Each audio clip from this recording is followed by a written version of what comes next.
अल्हम्दुलिल्लाहिल हन्नानिल mannan अल्लज़ी ख़लक़ल इंसान वअल्लमहुल बयान वस्सलातु वस्सलामु अला रसूलिही सय्यिदिल इंसी वल जान व अला आलिही व अस्हाबिही ज़िल खैरि वल इहसान अम्मा बअद फ़अऊज़ु बिल्लाहि मिनश शैतानिर रजीम बिस्मिल्लाहिर रहमानिर रहीम अन्नबिय्यु औला बिल मुअमिनीन मिन अनफुसिहिम व अज़वाजुहु उम्महातुहुम इला आखिरि हादिहिल आया सदक़ल्लाहु मौलानल अज़ीम व बल्लगना रसूलुहुन नबियुल अमीनुल मतीनुल मुख्तारुल करीम व नहनु अला ज़ालिका मिनश शाहिदीन वश्शाकिरीन वल्हम्दुलिल्लाहि रब्बिल आलमीन। बारगाह रिसालत मुआब सल्लल्लाहु अलैहि वसल्लम में दुरूद पाक का हदिया पेश करें। अल्लाहुम्मा सल्लि अला सय्यिदिना व मौलाना मुहम्मदिन मअदनिल जूदि वल करम व आलिही व अस्हाबिहिल किराम व इब्निहिल करीम व बारिक व सल्लिम सलातन दाइमतन सरमदन अबदा। मिंबर नूर के ज़ेब सदारत हज़रतुल अल्लाह आले नबी औलाद अली सैयद शमसुल्लाह जान साहब क़िबला दामल्लाहु इक़बालुहु नव्वरल्लाहु वजहहु, असातीन मिल्लत उलमा व मशाइख जो आज की इस मिंबर पाक की ज़ीनत हैं, उनका मैं मशकूर व ममनून हूँ कि इज़्ज़तों से मुझे नवाजा, मेरी हैसियत से ज़्यादा मुझे अता किया। अल्लाह ताला आपके हुस्न ज़न के मुताबिक मुझे बनाए। अज़ीज़ान गिरामी वक़ार, शोराए इस्लाम बारगाह मुस्तफ़ा में खिराज अक़ीदत काफ़ी देर से पेश कर रहे थे। नक़ीब अहले सुन्नत मौलाना कफ़ील साहब जो कुछ भी बयान कर रहे थे, यकीनन ये सब का मजमुआ जाता है ताजदार मदीना के कदमों तक। हमारा ये मिंबर, हमारा ये जमा होना, हमारी ये महफिलें हमारी अपनी शान बढ़ाने के लिए नहीं है, बल्कि यहाँ पर हुजूर की बारगाह में गर्दनें लुटाने के लिए है। और अगर वो जज्बा हासिल नहीं हो सका तो इस तरह के 100 जलसे भी बेकार हैं। नबी पाक सल्लल्लाहु ताला अलैहि वसल्लम के नाम पर फ़िदा होने का जज्बा हासिल ना हो सका तो करोड़ों जलसों का भी कोई हासिल नहीं है। मैं आज कुर्बानियों की बात करता हूँ। यकीनन आपने बड़ी इज्जतों से मुझे देखा और बहुत अच्छा इस्तकबाल किया, सिर्फ इस बात पर कि नबी पाक सल्लल्लाहु ताला अलैहि वसल्लम की इज्जत पर बात आती है तो ये फ़कीर खड़ा होकर गुस्ताखान रसूल को जवाब देता है या उनको उनकी हैसियत और औकात बताने की कोशिश करता है। यही हमारी इमेज आपके सामने है। और जो इज्जत मुझे है वो इस बात पर नहीं है कि मैं किसी बड़े बाप का बेटा हूँ या हुकूमत वक्त का कारिंदा हूँ। जो भी इज्जत मेरे पास आज है वो सिर्फ इतनी है, ये नाज ये अंदाज हमारे नहीं होते। सुभान अल्लाह। ये नाज ये अंदाज हमारे नहीं होते, झोली में अगर टुकड़े तुम्हारे नहीं होते, जब तक के मदीने से इशारे नहीं होते, रोशन मेरी किस्मत के सितारे नहीं होते। बस बात इतनी सी है। वाह वाह वाह वाह वाह। इज्जत जो कुछ भी है हमारे पास वो सिर्फ इतनी सी है, जब तक बिके न थे तो कोई पूछता न था। या रसूल अल्लाह, तुमने खरीद कर हमें अनमोल कर दिया। अब हुजूर पाक सल्लल्लाहु ताला अलैहि वसल्लम के गुस्ताखों के लिए खड़ा होना मेरे अजीजों, ये सिर्फ काम सलमान का नहीं बल्कि हर मुसलमान का है। बेशक बेशक। मुसलमान ही वो है जो नबी पाक सल्लल्लाहु ताला अलैहि वसल्लम से कमाल दर्जे की मोहब्बत रखता हो और उनकी शान में अदना तौहीन भी बर्दाश्त न करता हो। सारी दुनिया एक तरफ, मेरे नबी की इज्जत एक तरफ। इसीलिए इकबाल ने कहा आबरूए माँ ज़नामे मुस्तफ़ास्त। इकबाल कहता है कि ऐ लोगों, हम सब की जो इज्जत है ये नाम मुस्तफ़ा से है।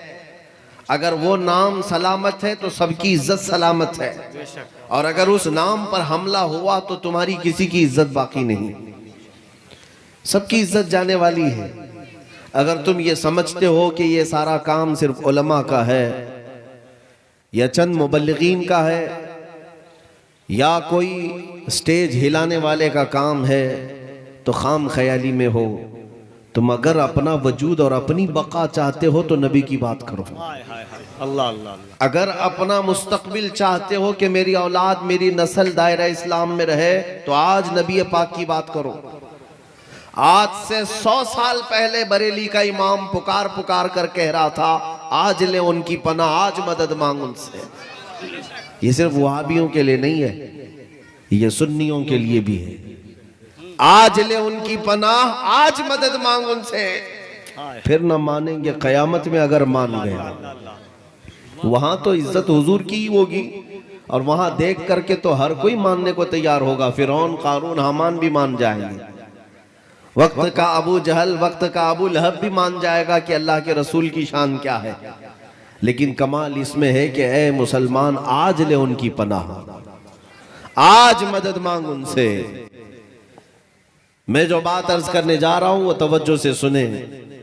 हुजूर पाक सल्लल्लाहु ताला अलैहि वसल्लम की शान में भौंकने वाले कुत्ते यहाँ रोज पैदा होने लग गए और हिंदुस्तान के माहौल को जहरीला करना शुरू कर दिया। ये चंद सालों से होने लगा। ये सिर्फ तुम्हारे ईमान के बुखार का टेम्परेचर नापने की कोशिशें हैं और 25 करोड़ मुसलमान क्या करते हैं ये देखा जाएगा। अपने नबी पाक की इज्जत और उनकी हुर्मत पर इनका रिएक्शन क्या होगा ये देखा जाएगा। और आप देख रहे हैं पूरे मशरिक से मगरिब, शुमाल से जुनूब, हिंदुस्तान की सरजमीन आज अगर किसी को टारगेट बनाती है तो यही सिर्फ इस्लाम, कुरान, खुदा की ज़ात, क़वानीन इस्लाम, हुजूर की ज़ात। ये खेल और तमाशा जो रोज़ बन गया है। मियाँ मुसलमान आज के तो नहीं, हिंदुस्तान में हमारी तारीख यहाँ 1300 साल पुरानी है, 1400 साल पुरानी तारीख है हमारी भी। लेकिन ये आज इस कदर जहरीला माहौल क्यों बनता चला जा रहा है? इसकी वजह यही है, उनके जो हम गुलाम थे खल्क के पेशवा रहे, उनसे फिरे जहां फिरा फिर आई कमी वकार में। हुजूर पाक सल्लल्लाहु ताला अलैहि वसल्लम की शान में गुस्ताखियां देखकर मैंने अगर कुछ कहा भी, आज इतनी इज्जतों से नवाजा जाता है, फिर मेरा दिल रोता भी है। हमने क्या कर लिया हुजूर के लिए? कुछ किया भी तो नहीं। हाँ, अपने यहाँ बैठ करके हमने जवाब दिया या जहां से चाहा मुकाबला करने की हमने कोशिशें की, इतना ही तो है। लेकिन जब ओहद के मैदान में पहुंचता हूं तो हैरत होती है।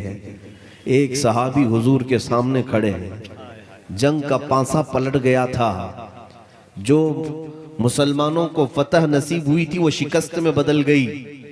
कुफार और मुशरिकीन गालिब आ चुके थे, 70 मुसलमान शहीद हो चुके थे। ये वो जंगे ओहद है जिसमें अमीर हमजा का कलेजा निकालकर चबाया गया था और हालात इतने सख्त थे कि लोगों को अपनी जान बचाना मुश्किल हो चुका था। ऐसे वक्त में रसूल करीम सल्लल्लाहु ताला अलैहि वसल्लम के सामने एक सहाबी हजरत अबू कुतादा सीना चौड़ा करके खड़े होते। इधर से कई तीर आता है, कभी उधर से तीर आता है, सन सन सन की आवाजें तीरों की चलती जा रही हैं। हर काफिर हुजूर को निशाना बनाना चाह रहा है, लेकिन एक तन्हा सहाबी खड़ा है। तारीख जब पढ़ता हूं तो आंखें भीग जाती हैं। उस अबू कुतादा के एक जिस्म पर 80 तीर लग चुके थे, 80 तीर पैवस्ता हो चुके, पैवस्त हो चुके। लेकिन कमाल है उस आशिक सादिक का, पांव हटे कदम तक नहीं हटता। यहां तक के तीर चलते चलते एक तीर ऐसा भी आया कि उनकी आंख में घुस गया, आंख की पुतली बाहर आ गई, आंख का ढेला उनके रुखसार पर लटक गया। लेकिन उस आशिक सादिक ने अपने कदम नहीं हटाए। मेरी जिंदगी से कई दर्जे बढ़कर मेरे रसूलुल्लाह के कदम हैं। हुजूर की तरफ एक तीर तक जाने नहीं दिया। नबी मुख्तार सल्लल्लाहु ताला अलैहि वसल्लम ने खुद उन्हें बुलाया, अबू कुतादा आ जाओ, आ जाओ, बस करो। डिफेंस करने की बात करते हैं, तहफ़्फ़ुज़ नामूस रिसालत की बात करते हैं। मेरे अजीजों, जिसने 80 तीर खा लिए पलट करके हुजूर की तरफ अपनी आंख की पुतली हथेली में लेकर खड़े हो गए। रसूल पाक सल्लल्लाहु ताला अलैहि वसल्लम ने अपने हाथों से उनकी आंख को अंदर किया, अपना लुआबे पाक लगाया। 80 तीरों से जिसका जिस्म छलनी है, उस दिन भी वो फख्र के साथ नारा लगाता है और यूं कहता है, रब्बे कायनात तेरा फजल है, तेरे नबी की हुर्मत की हिफाजत के लिए मुझ जैसे को तूने चुन लिया। घर में बैठ करके बात करना और होता है, और अपने मजमे में अपने जलसे में बुलंद आवाज से नारा लगा लेना और होता है। नबी पाक की शान पर हमला हो जाए। ओहद की एक और तारीख में बताऊं, जब जंग ओहद खत्म हो गई, शाम का वक्त था, लाशें उठाई जा रही थी सहाबा की। 70 लाशें उठाई गई, 70 लाशें उठाई गई। रसूल पाक सल्लल्लाहु ताला अलैहि वसल्लम उन लाशों की तरफ देखकर अपने एक चहेते सहाबी का नाम लेकर पुकारते हैं, साद इब्ने रबी कहीं है? साद इब्ने रबी इन लाशों में दिखता नहीं। वो हुजूर का चहेता सहाबी, जवान सहाबी। हुजूर 2 सहाबा को कहते, मैदान में ढूंढो मेरा वो साद जिंदा है या इंतकाल कर गया, जाओ ढूंढ कर लाओ। 2 सहाबा मैदान में गश्त करते हैं, इधर से उधर देखा, तलाश किया, और अचानक बीच मैदान में पहुंचने के बाद देखा कि कई लाशों के नीचे वो दबे हुए हैं। पुकारा, जो सहाबी गए थे हजरत तलहा, साद इब्ने रबी तुम जिंदा हो या इंतकाल कर गए हो? साद इब्ने रबी की आवाज आने लगी, मैं जिंदा हूं, लेकिन मेरे ऊपर लाशें पड़ी हुई हैं। वो आए हुए 2 सहाबा ने उन लाशों को हटाया तो देख करके इनकी आंखें फटी रह गईं। साद इब्ने रबी इस हालत में जिंदा थे कि उनके जिस्म पर 12 नेज़े लग चुके हैं, पेट फट चुका था, पेट फट चुका था और रूह बाकी थी, जिसका पेट फटकर अंतड़ियां बाहर आ रही हो और अभी रूह चल रही हो। वो 2 सहाबा आए साद को उठाने के लिए तो उठ नहीं सके। कहा, कैसे आना हुआ? आने वाले दोनों सहाबा ने कहा, साद तुझे अल्लाह के रसूल ने याद किया, मेरे आका तुझे पूछ रहे थे। साद इब्ने रबी इतना सुनते ही उसी मैदान में खून में लथपथ हालत में कहते हैं, ऐ मेरे दोस्तों जाओ मेरे नबी को मेरा सलाम कह देना, शायद मैं हुजूर तक चलकर नहीं आ सकूंगा, मेरी सांसें इतनी बाकी नहीं है, मैं अनकरीब अब हमेशा के लिए चुप होने वाला हूं, जाओ मेरे रसूल को सलाम कह देना।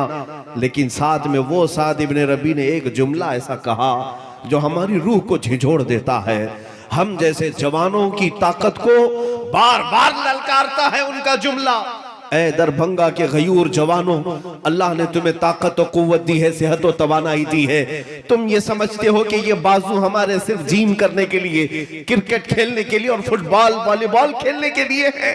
सुनो उस साद इब्ने रबी की जवानी को जिसका पेट फट चुका, और उनकी खैरियत मालूम करने के लिए जो 2 सहाबा आए उनसे कहते हैं, ऐ मेरे दोस्तों वापस जाना तो मेरी कौम को ये पैगाम दे देना, मेरी कौम को ये पैगाम दे देना, साद इब्ने रबी तो मर रहा है, लेकिन अगर तुम सबके सब जिंदा रहे और तुम्हारी जिंदगी में अगर कोई हुजूर तक हाथ भी बढ़ा दिया, कयामत के दिन साद उसे नहीं छोड़ेगा, कयामत के दिन उसका कोई उज़्र कबूल नहीं किया जाएगा।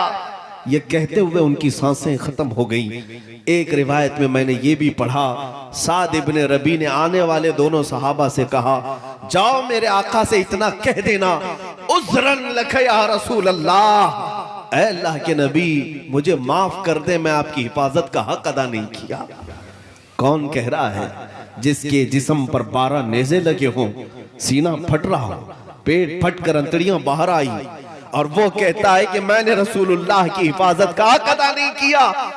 हम बिस्तरों पर रात भर आराम करते हैं, नरम नरम ग़िज़ाएं खाकर, ऐश और इशरत के घरों में हम आराम करके फिर यहाँ बैठकर नारे लगाकर हम ये कहते हैं कि हम हुजूर की इज्जत की हिफाजत कर रहे हैं। अजीज़ान गिरामी, सच कहा था शायर ने, ये शहादत कहे उल्फत में है कदम रखना, लोग आसान समझते हैं मुसलमान होना। तुमने अभी हुजूर के नाम पर बर्दाश्त ही क्या किया है? हुजूर के नाम पर अभी सहा क्या है? कुछ भी तो नहीं। आज मुझे बताओ किसने तुम्हारी गर्दन पर तलवार रखी कि तुम नमाज पढ़ोगे तो गर्दन काट दी जाएगी? आज तक मेरे ख्याल से हिंदुस्तान की सरजमीन पर किसी मस्जिद में तलवार तुम्हारी गर्दन पर नहीं रखी गई। कौन तुम्हें रोकता है नबी पाक की शान में नातें पढ़ने से? कोई है? तुम्हें रोकने वाला यहाँ कोई नहीं, टोकने वाला कोई नहीं। न तुम्हारी गर्दनों पर तलवार रखी गई है, बावजूद उसके तुम आराम से बिस्तर पर सोकर नमाजें क्यों कज़ा करते हो? हुजूर के नाम पर कोई आज तक तुम्हें रोकने वाला नहीं कि तुम मोहम्मद मोहम्मद सुबह शाम पुकारते रहो। मजाल है यहाँ किसी की कि तुम्हारी जुबान खींचे, बावजूद उसके तुम्हारी जुबान आज गंदे गानों की और गंदे नगमों की दिलदादा हो चुकी है, और तुम्हारी जुबानों पर इश्क रिसालत मुआब के नगमे नहीं आते, हुजूर की नाते नहीं आती। कुछ तो हमें बदलने की जरूरत है। ऐ मेरे अजीजों, आज जो लोग ये वावेला मचा रहे हैं कि हमारा माहौल खराब हो गया, क्यों ना खराब होगा? इस्लाम को तुमने अपने घरों में अजनबी कर दिया है। नबी पाक की सुन्नतों से तुम खुद ना आशना होने लग गए।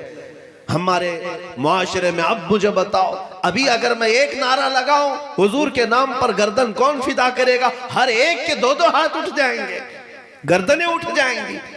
मेरे अजीजों, जो हुजूर के नाम पर गर्दन कुर्बान कर सकता हो, रसूल पाक पर जान देने की बात करता हो, वो फजर में अपना बिस्तर छोड़ने को तैयार नहीं। अल्लाह के घर से उसे बार बार बुलाया जाता है, वो नमाज की तरफ आने को तैयार नहीं। कौन सी जान दोगे? कौन सी जान दोगे? मेरे अजीजों, इस्लाम को हमने आज अपने घरों में अजनबी कर दिया। मैं दो चंद दिन पहले की बात है, रात भर पढ़ता रहा और आंखें डबडबाती रही। तारीख पढ़ने के बाद मैं नौजवानों को गुजारिश करूंगा, इंटरनेट तुम्हारे हाथ में है, मोबाइल तुम्हारे हाथ में है, सिर्फ गेम खेलने के लिए नहीं है, सिर्फ गंदी तस्वीरें सर्च करने के लिए या दिन भर फेसबुक व्हाट्सएप इंस्टा पे चैटिंग करने के लिए नहीं है। थोड़ा तारीख इस्लाम का मुताला भी कर लो, तुम्हारे जियाले तुम्हारे असलाफ के किरदार का मुताला भी कर लो। तुम किसके वारिस हो ये भी जरा पढ़ लिया करो, तुम किसके वारिसीन में शुमार किए जाते हो ये भी जरा मुताला कर लो। मुझे हैरत हुई जब पढ़ रहा था, ये वो इस्लाम है जो एक रेगिस्तान की सरजमीन से निकला, देखते देखते पूरी दुनिया में छा गया। वो मदीने के छप्पर के घरों से निकला था। खाने पीने की किल्लत ऐसी कि एक खजूर पर 4 सहाबा पूरा दिन गुजार लेते थे। जब खंदक खोदने की बात आती, पेट पर पत्थर बांधकर 2-2 दिन तक भूखे रह जाते। लेकिन उन फाका कशों को देखो तो जरा, पैरों में चप्पल नहीं, पहनने के लिए कपड़े पूरे नहीं, लिबास में पैबंद लगा है। मस्जिद में जब आते, मस्जिद नबवी में सजदा करके उठते थे, सबकी पेशानियां कंकरियों से चुभी हुई होती। वो नंगी जमीन पर सजदा करने वाले दीवान गाने इश्क मोहम्मद, लेकिन जब बात करते थे तो कैसर और किसरा को पलटने की बात करते थे। रोम के तख्त को पलट दिया, किसरा के गुरूर को, उसके घमंड को मट्टी में मिला दिया, खाक में मिला दिया। अरे जिस तरफ गए सैले रवां बहता चला गया। हम तारीख पढ़ रहे थे, आखिर क्या चीज थी उनके पास जो ये कहते थे दश्त तो दश्त है, दरिया भी न छोड़े हमने, बहरे जुल्मात में दौड़ा दिए घोड़े हमने। उन्हें ना कोई समंदर रोक पा रहा था, ना कोई आंधी रोक पा रही थी, ना कोई जंगल रोक पा रहा था, ना कोई दरिंदा रोक पा रहा था। आखिर कौन सी वो ताकत थी? उनकी सीमा क्या थी? उनकी सरहदें क्या थी? अल्लाह अल्लाह। आज 25-30 करोड़ मुसलमान परचम इस्लाम लहराने के लिए झिझक महसूस करते, डर महसूस करते, पता नहीं कौन आ जाएगा, कौन क्या कर लेगा। लेकिन तारीख का मुताला करता हूं तो फिर पता चलता है बड़े बड़े राजे महाराजे और घमंड और गुरूर के नशे में यहाँ चूर लोगों के दरमियान एक मर्द कलंदर गरीब नवाज आया, मोइनुद्दीन हसन चिश्ती आया। न उसने ताकत के गुरूर को देखा, न सामने वाले की हैसियत को मलहूज रखा, बल्कि वो अल्लाह उसके रसूल पर तवक्कुल करते हुए अपने सजदों से इस सरजमीन को ऐसा लालाजार बनाया कि जिस जगह देखो उस गरीब नवाज के नाम की आज भी धूम है। आखिर कौन सी ताकत थी? वो जहां जाते रहे। इकबाल इसीलिए तो कहता है कुछ बात तो है कि मिटती नहीं हस्ती हमारी, सदियों रहा है दुश्मन दौरे ज़मा हमारा, रुकता न था किसी से सैले रवा हमारा। हर जगह फतह के झंडे तुमने गाड़े, ईरान को घुटने टेकने पर मजबूर किया, स्पेन में इल्म की शमअ ऐसी रोशन की कि यूरोप के बड़े बड़े बादशाह अपने बेटों को उलमा इस्लाम के पास पढ़ाने के लिए फख्र करते हैं। ये तारीख थी हमारी, ये तारीख थी। लोगों को हमने खाने का सलीका दिया, पहनने का तरीका बताया। अफ्रीका के जंगलों में रहने वाले वहशी लोगों को मुस्तफा करीम की इज्जत से सरशार किया, मोहब्बत से सरशार किया। ये तारीख थी हमारी। हिंदुस्तान तिजारत करने के लिए अगर आया कोई सहाबी रसूल तो खुशबू मुस्तफा बसा कर चला गया। लेकिन मेरे अजीजों, आज तो करोड़ों की तादाद, इधर देखो तो टोपियों की, इधर देखो तो दाढ़ियों की एक जमात की जमात नजर आती है। लेकिन फिर मुझे वो हदीस याद आती है, मेरे आका ने फरमाया, यूशकु अन तदाअ अलैकुमुल उमम कमा तदाअल अकिलतु इला कुसअतिहा। हुजूर फरमाते एक जमाना तुम पर ऐसा आएगा कि सारी कौमें तुम पर झपट पड़ेंगी जैसे भूखा बर्तन पे झपटता है। सहाबा ने पूछा था, नहनु यौमइदिन मिन किल्लतिन या रसूल अल्लाह, या रसूल अल्लाह क्या उस जमाने में हमारी तादाद कम होगी? हुजूर फरमाते वलाकिन्नकुम कसीरून गुसाअन का गुसाइस सैल, नहीं तुम्हारी तादाद तो बहुत ज्यादा होगी लेकिन तुम्हारी हैसियत समंदर के झाग की तरह होगी, समंदर के झाग की तरह। इधर से हवाई झाग उड़ गया, उधर से हवाई झाग उड़ गया। यही तो आज हालत है। एक पार्टी इधर से हमें किक मारती है, उधर जाकर पनाह ले लिया, उधर से मारती इधर आके पनाह ले लिया। ये क्यों हालात है? इस पर मैं आता हूं मेरे अजीजों। मुझे इकबाल के वो तराने याद आते हैं जिसमें उसने कहा था, टल न सकते थे जंग में अगर अड़ जाते थे, पांव शेरों के भी मैदान से उखड़ जाते थे, तो जिससे सरकश हुआ कोई तो बिगड़ जाते थे। अरे तेग क्या चीज, हम तोप से भी लड़ जाते थे। आ गया ऐन लड़ाई में गर वक्त नमाज, किबला रूह हो के जमीन बोस हुई कौमे हिजाज। एक ही सफ में खड़े हो गए महमूद और अयास, ना कोई बंदा रहा ना कोई बंदा नवाज। पूरी दुनिया को सलीका देने वाली ये कौम, पूरी दुनिया को ताकत देने वाली ये कौम, पूरी दुनिया को शमाए इल्म से रोशन करने वाली ये कौम, पूरी दुनिया को हुकूमत के आदाब सिखाने वाली ये कौम, पूरी दुनिया को लॉ और कानून देने वाली ये कौम, पूरी दुनिया को उठने बैठने चलने फिरने हत्ता के इस्तिंजा का सलीका देने वाली ये कौम। लेकिन इस कौम का आज हाल ये है कि आज लोगों के ठोकरों पर पड़ी हुई है। आज हमारी हैसियतों को बताने की जरूरत नहीं, मैं एहसासे कमतरी में ले जाना नहीं चाहता, लेकिन ये हकीकत है, ये फैक्ट है, तुम्हें तस्लीम करना होगा। वो सैले रवा हमारे पास उससे भी बड़ा है, लेकिन अब हम सिमटते चले गए। हम तो एक मस्जिद का मीनार नहीं बचा पा रहे हैं, एक मिंबर नहीं बचा पा रहे हैं। अब हमारी दरगाहें खतरे में हैं। कभी मज़ारात की चादरें जला दी जाए, कभी किसी आलिम की दाढ़ी पकड़कर मोड़ दिया जाए, उसे राम राम चिल्लाने पर मजबूर किया जाए, कभी किसी को सिर्फ गाय के गोश्त के नाम पर कत्ल कर दिया जाए। पूरा मजमा तो, पूरा हिंदुस्तान तो सिर्फ वीडियो वायरल करने में मसरूफ है, एक दूसरे को इधर उधर शेयर करने में मसरूफ है। बाकी हालात तो ये है मेरे अजीजों, सिंध की सरजमीन पर 4 औरतों के साथ गुंडों ने इस्मत दरी की थी, तो 19 साल का मोहम्मद बिन कासिम अरब से 10 लश्कर लेकर हिंदुस्तान आ गया था। कौन है जो मेरी बहनों की तरफ आंख उठाकर देखा? और मोहम्मद बिन कासिम जब 19 साल की उम्र में हिंदुस्तान आया था, राजा दाबिर सिंह से उसने मुकाबला किया। किस बात पर? सिर्फ 4 औरतों की इज्जत के साथ उसके गुंडों ने खेला था। मोहम्मद बिन कासिम ने लड़ाई ऐसी की थी, न राजा का नामो निशान रहा, न गुंडों का नामो निशान रहा। पूरे तख्त और ताज का तन्हा मोहम्मद बिन कासिम मालिक बनकर रहा। वो तो फतह करने नहीं आया था, अपनी बहनों की चीख सुन करके आया था। यहाँ तुम्हारे पड़ोस से न जाने कितनी माएं चीख रही हैं, कितनी बहनें अपनी इज्जत को लुटती हुई शिकायतें करती हैं, किसी के कानों पे जूं तक नहीं रेंगती।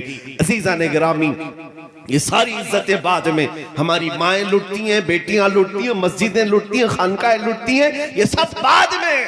इससे बढ़ करके तो ये है शर्म से डूब मरने की बात। मुझे एक बात याद आती है, बरेली शरीफ हाजिर हुआ था, वहां के बुजुर्ग और खानकाहे रज़विया की आबरू मेरे साथ मुसाफे के दौरान उन्होंने मोहब्बत के साथ कहते कहते उनकी आंखों से आंसू मैंने देखे। कहा कि मौलाना आप बात तो कर रहे हैं, खिताब कर रहे हैं, हिंदुस्तान में मुसलमान है कहां? हिंदुस्तान में मुसलमान है कहां? मैंने कहा कि हुजूर बड़ा जुमला है, आप ऐसा क्यों फरमा रहे हैं? कहा कि जब हिंदुस्तान की सरजमीन पर से अल्लाह रब्बुल इज्जत को गालियां दी जाए, रसूलुल्लाह के मुतालिक जिना के इल्जामात लगाए जाएं, तो फिर मुसलमान है कहां? मुसलमान है कहां? आपको पता है एक औरत की इज्जत पर हमला आवर हुआ था कोई गुंडा, तो अरब से ईमान वाले चले आए थे। ग़ज़वे तबूक क्यों हुआ था? एक हुजूर के कासिद को एक बादशाह ने जुल्मन कत्ल किया था, तो पूरे मदीने के सहाबा निकल आए कि रसूलुल्लाह के कासिद के साथ कैसे बेहुरमती हुई। पूरी जंग हो गई तबूक की। ग़ज़वे बनी मुस्तलक में हुआ क्या था? मक्का की एक औरत का बुर्का निकाल दिया था एक यहूदी ने, खुद रसूलुल्लाह चल पड़े सहाबा के साथ। अरे वहां नौजवानों की इज्जत पर बात आती तो पूरा मदीना निकल पड़ता, यहां खुद बजाते खुद रसूलुल्लाह की इज्जत की बात आई। लोग अपनी कुर्सियां संभालने में मसरूफ हैं, लोग अपने घर बार संभालने में मसरूफ हैं। मुझे इस बात का अंदेशा जरूर है कि मेरी इस गुफ्तगू का ये दज्जाली मीडिया क्या असर लेती है और हमारे मुखालिफ दुश्मनान इस्लाम क्या असर लेते हैं, मुझे अच्छी तरह मालूम है कि यहाँ पर हमें ये कह दिया जाएगा कि भड़काऊ भाषण है, लोगों को भड़काता है, प्रोवोकिंग करता है, और लोग इससे इंप्रेस होकर मर्डर तक कर जाएंगे, फला कर जाएंगे।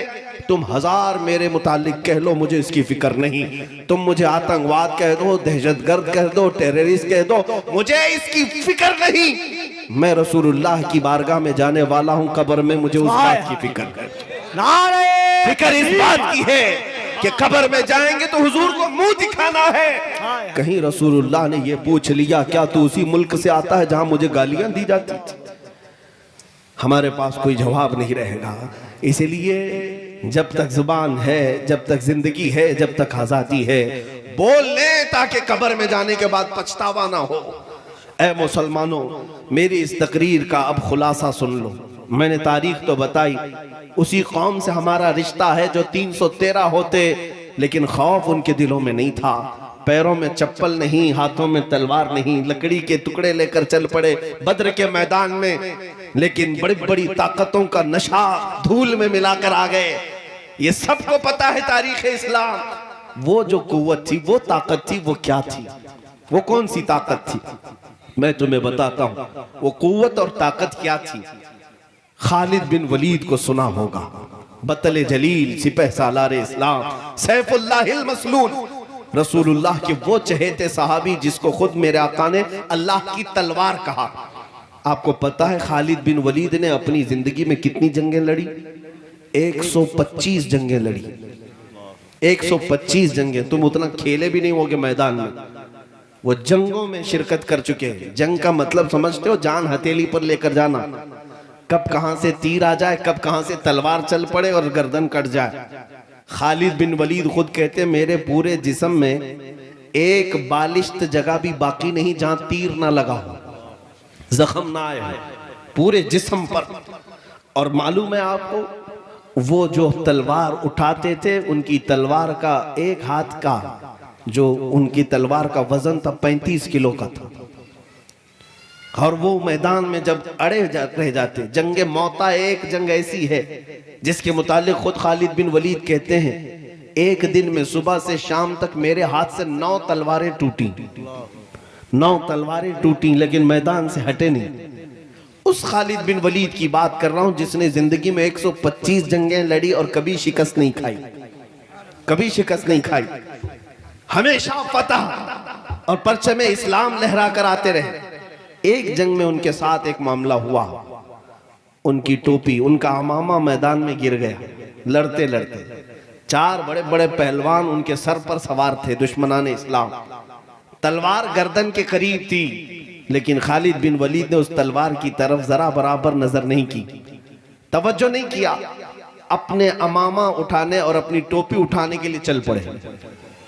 जंग के मैदान में कोई गर्दन पर तलवार लेकर खड़ा हो अपना डिफेंस करना चाहिए, अपना बचने की रास्ते देखने चाहिए, ना कि टोपी कपड़ा चप्पल देखें। जंग के उसूल तो ये हैं। लेकिन खालिद बिन वलीद अपना अमामा उठाने के लिए चल पड़े, उठाया, चूमा और फिर रख लिया। जो खड़े थे दुश्मन वो देखते रह गए। पूछा कि तुम ही वो खालिद बिन वलीद हो जो सिपह सालार इस्लाम? कहा मैं हूं। कहा ये ऐसी हरकत तुमने आज की, एक आम फौजी भी नहीं करता ऐसी हरकत, आम सिपाही भी नहीं करता। ऐन जंग के वक्त जब दुश्मन तुम्हारे सर पर खड़ा हो, तुम अपनी टोपी उठाने जा रहे हो, अपने अमामा उठाने जा रहे हो। खालिद बिन वलीद ने कहा, नादानो तुम समझते नहीं, ये मेरे लिए सिर्फ टोपी नहीं है, ये मेरा सिर्फ अमामा नहीं। तुम क्या समझते हो, तुम क्या समझते हो कि खालिद बिन वलीद ने बेवकूफी की? बात दर हकीकत ये है कि मैं इस अमामे को उठाने के लिए इसलिए चल पड़ा कि इस अमामे में मेरे रसूलुल्लाह के 3 मोए मुबारक रखे हुए हैं। मेरा विजदान ये है, मेरा यकीन ये है। खालिद कहते हैं मैं अपनी ताकत और कुव्वत के बलबूते फतह नहीं करता, मुझे जो फतह मिलती है वो रसूलुल्लाह के मोए मुबारक की बरकत से। नारे तकबीर, नारे रिसालत, अज़मते मुस्तफा, रिफाते मुस्तफा, नामूसे मुस्तफा। उनको नशा नहीं था अपनी कुव्वत का, अपनी ताकत का, कि मैं 35 किलो की तलवार उठाता हूं और सफों की सफे दरहम बरहम करता हूं। नहीं, खालिद बिन वलीद को यकीन था मुझे अगर कोई चीज फतह दिला सकती है तो वो निस्बत रसूलुल्लाह है। रसूलुल्लाह की निस्बत ही मुझे फतह से हम किनार कर सकती है। आज भी मैं आपसे यही कहना चाहता हूं, कभी अपनी तादाद की तरफ मत देखो। बिछड़े हुए हैं तो क्या हुआ, टूटे हुए हैं तो क्या हुआ, घर बार नहीं है तो क्या हुआ। इतनी बात तो है कि तुम्हारा सीना अब भी नबी के नाम पर धड़क तो रहा है, हुजूर के नाम पर मचल तो रहा है।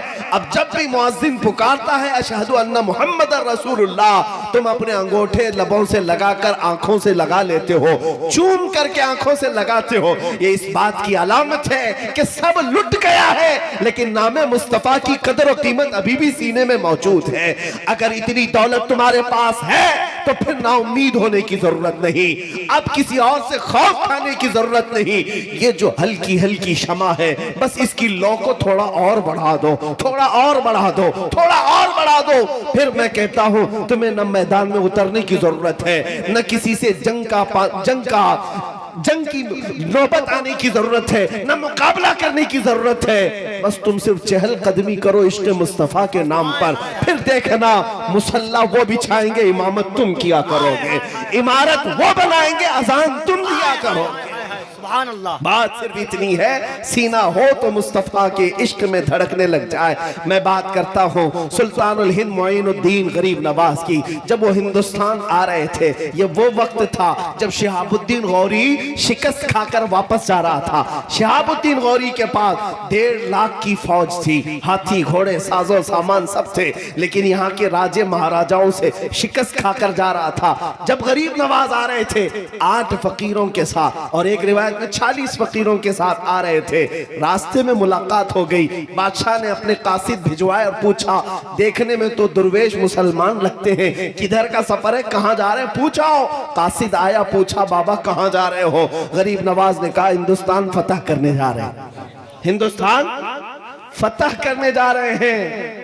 तो बादशाह को जब ये खबर मिली तो हंसने लगा, हमारी 1.5 लाख की फौज है, हाथी घोड़े साजो सामान है, और ये 8 फकीरों की जमात जा रही हिंदुस्तान फतह करने की बात कर रहे हैं। वो हंसने लगा। मोइनुद्दीन चिश्ती ने फरमाया, शिहाबुद्दीन तुम में और मोइनुद्दीन में फर्क ये है कि तू हाथी घोड़े साजो सामान के भरोसे पे गया था, मोइनुद्दीन सिर्फ अल्लाह उसके रसूल के भरोसे पर जा रहा है, और वो तवक्कुल आज भी नजर आता है। मोइनुद्दीन चिश्ती बगैर तलवार के आए, लेकिन आज घर घर में मोइनुद्दीन का परचम लहराता है। गरीब नवाज का फैला हुआ इस्लाम हर घर पर लहरा रहा है। मैं आज यहाँ बात यह करना चाहता हूँ कि इश्क़ मुस्तफा में लबरेज सीना लेकर के वो गरीब नवाज आए थे। क्या नहीं किया गया उनके साथ, क्या नहीं किया गया। अरे ये जो कुछ हो रहा है ये कोई नया नहीं है। आपको ऐसा लगता है कि 2014 में हुकूमत बदल गई और इतना सब होने लगा, यह हर जमाने में होता रहा है। मॉब लिंचिंग तो मक्का वालों की भी आदत थी, बिलाल हबशी के साथ क्या करते थे, खुबैब इब्न अदी के साथ क्या करते थे, खब्बाब इब्न अल-अरत के साथ क्या करते थे। मॉब लिंचिंग ही तो है, एक मुसलमान को निहत्था पकड़ना, मारना और फिर हैबत तारी करना, दहशत तारी करना। 1400 साल पहले से तारीख आ रही है। तुम्हें घबराने की क्या जरूरत है, डरने की क्या जरूरत है। यह हर जमाने में अबू जहल होते रहेंगे, लेकिन अल्लाह की शान ये है हर जमाने में यजीद के मुकाबले में कोई हुसैन जरूर आता रहेगा। बेशक बेशक गुलाम हुसैन जरूर पैदा होता रहेगा, परचम इस्लाम वो लहराएगा। मोइनुद्दीन हसन चिश्ती गरीब नवाज रज़ियल्लाहु तआला अन्हु जब तशरीफ लाए, एक मौके पर ऐसा भी हुआ कि आपकी बातों को सुन सुन करके लोग जौक दर जौक इस्लाम में आ रहे थे। राजा को ये बात खाने लग गई, पृथ्वीराज को। उसने सोचा कि इस फकीर का रास्ता रोकना है।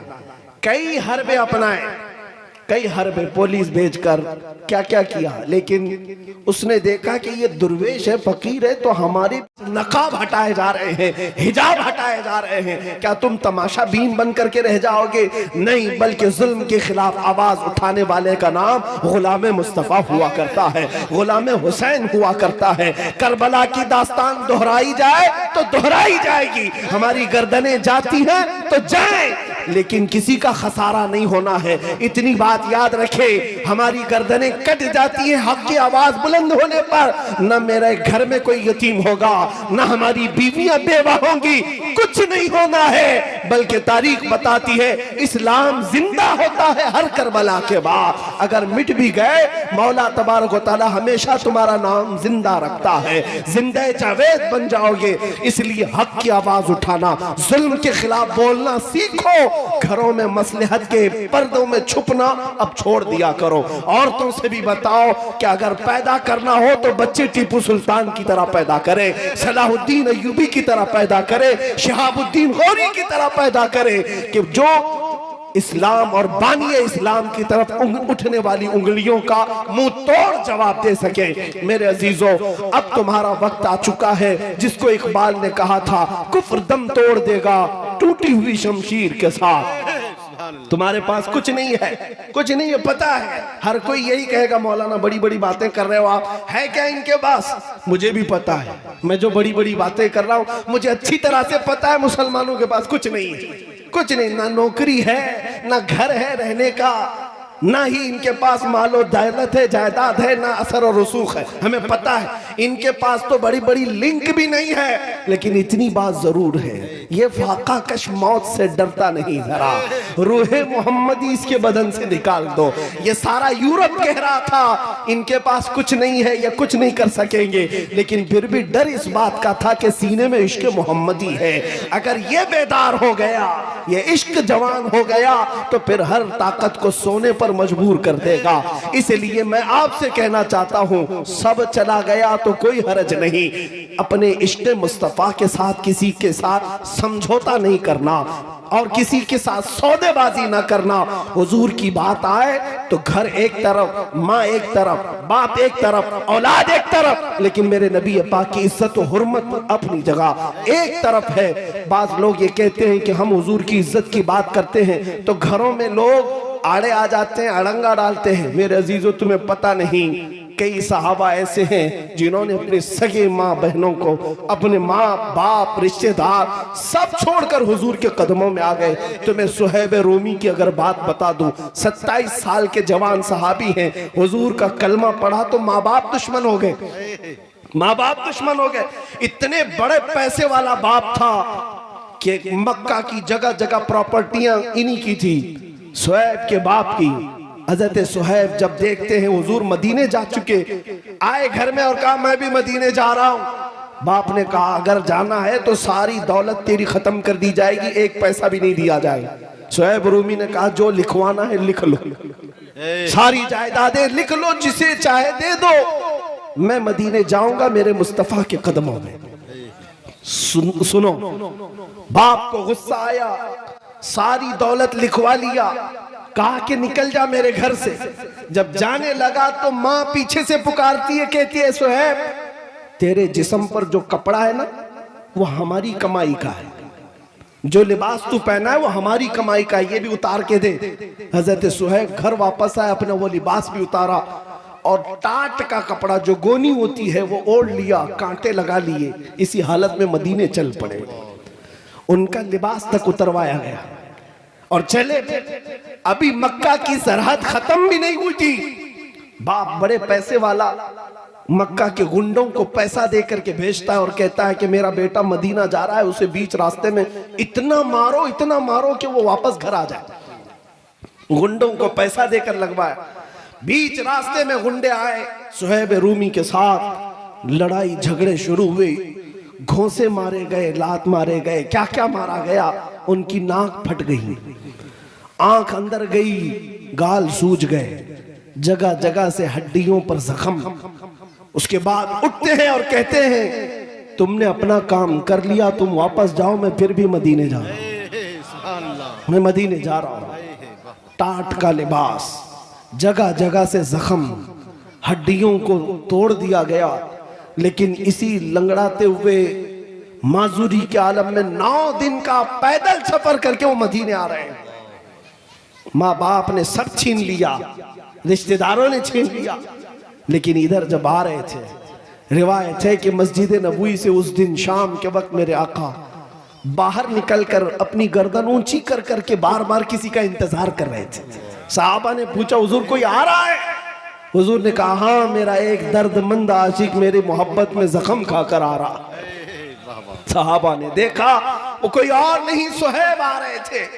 जब वो करीब आए तो लंगड़ाते हुए आए, जगह जगह जख्म था, टाट का लिबास पहने हुए थे। जैसे ही करीब आए, मेरे आका ने उनको सीने से सीना लगाया, अपनी चादर उठा करके उनको पहना दिया, चादर लपेट दिया।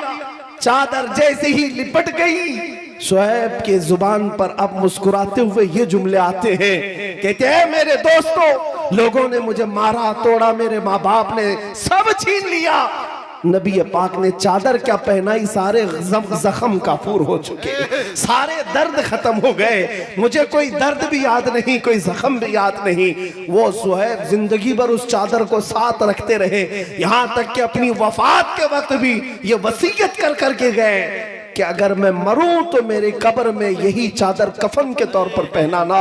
इसलिए कि ऐ लोगों, जब सगी मां ने मेरे कपड़े उतरवाए थे, उस वक्त अगर मुझे किसी ने कपड़ा दिया था तो वो ताजदार मदीना की जात थी। अजीजा ने गिरामी, उन सहाबा ने सब कुछ छोड़ा था हुजूर के नाम पर। अगर तुम्हारी जिंदगी में कभी ऐसा मौका आए तो ये मत देखना ये 4 दिन की दुनिया को राजी रख सकूंगा, मौलाना के साथ नहीं जाऊंगा, ये राजी रहेंगे, कभी नहीं हो सकेगा, ये कभी राजी नहीं होंगे। अगर ज्यादा से ज्यादा इनकी दोस्ती चलेगी तो तुम्हारी कब्र तक, कब्र में दफन करने के बाद घंटा भर भी तुम्हारी कब्र पर कोई बैठने वाला नहीं।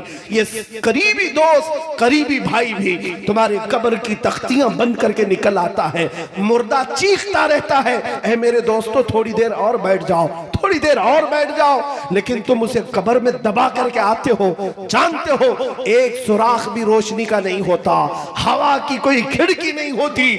उस अंधेरी कब्र में अगर कोई आता है तो सिर्फ ताजदार मदीना की जात आती, कोई नहीं आता, कोई नहीं आता।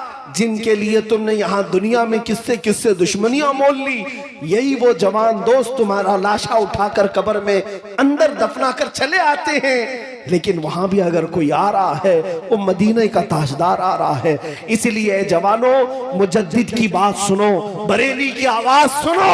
उस बरेली के इमाम ने कहा था, आज ले उनकी पनाह, जब जाकर उनका सामना करना ये है, आज ले उनकी पनाह, आज हाल किया। ये जिंदगी गुजारो कि मरने के बाद भी इज्जत हो और अल्लाह की बारगाह में सुरखरुई हो। मौला करीम इन आले रसूल औलाद अली के सदके हमें जिंदगी में खुराफात और लगविया से महफूज व मामून फरमा दे। ऐ करीम खुदा, जितनी जिंदगी हमारी बाकी है, ये सारी सांसें हुजूर के नाम पर कुर्बान करने की तौफीक अता फरमा। मौला हम सबको वो ताकत हैदरी अता कर, कुव्वत हैदरी अता कर कि तेरे नबी के गुस्ताखों को फना फिन्नार करें और उन्हें कैफरे किरदार तक पहुंचाएं। ऐ मौला, मुसलमानों की कोई भी इज्जत व वक़ार को वापस अता फरमा दे, इनकी आबरूओं को फिर से अता कर दे, इनके दिलों को मुत्तहिद कर दे, इन्हें फिर से जोड़ दे, एक परचम के तले इन्हें सबको जमा कर दे। ऐ रब्बे जुल जलाल, इनके दिलों को हुजूर की मोहब्बत में धड़कने वाली सांसें अता कर, इनके खून की नस नस में मौला हुजूर की मोहब्बत अता फरमा। व सल्लल्लाहु तआला अला खैर खल्क़िही मुहम्मद व आलिहि व अस्हाबिही अजमईन व आखिरु दावाना अनिल हम्दुलिल्लाहि रब्बिल आलमीन। क़िबला हुजूर शम्सुल्लाह जान साहब क़िबला अदामल्लाहु इक़बालहू की बारगाह में मैं माइक पेश करता हूँ। हज़रत मुझे भी आपको भी अपनी सरपरस्ती, सदारत और नसीहतों से भरपूर नवाजेंगे इंशाअल्लाह।